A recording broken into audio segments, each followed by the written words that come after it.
Some people, Cady Coleman says, would ask her, why don't you just wear short hair? Her long hair, she says, was kind of a statement that space is for women too. But she never let it get in the way.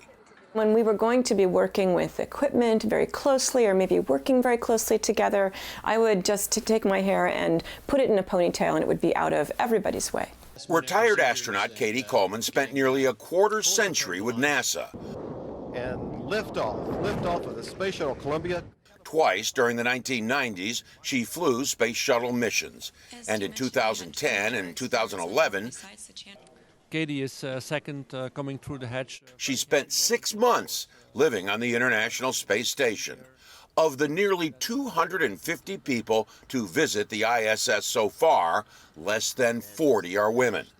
But living and working with all men was not for Coleman a big deal. Looking around at my crewmates, who were all guys, they didn't look like me. We thought differently. We had different kinds of ideas.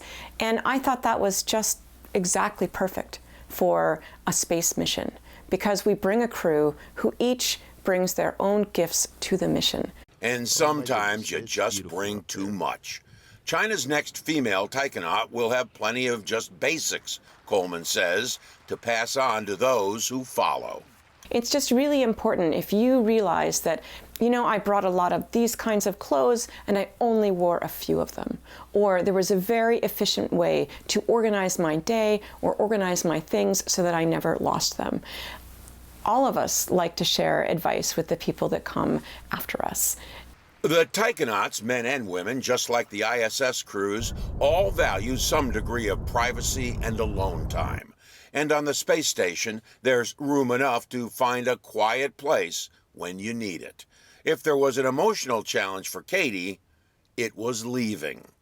I loved being in space. I loved accomplishing the mission, and I would have spent another 6 months in a minute, even though I missed my family at home. For China's next woman in space, Cady says, store it in your memory what it feels like to live up there. And she adds, realize that when you look out the window and you see the stars, you see the Earth, billions of women are looking out that window with you, including me.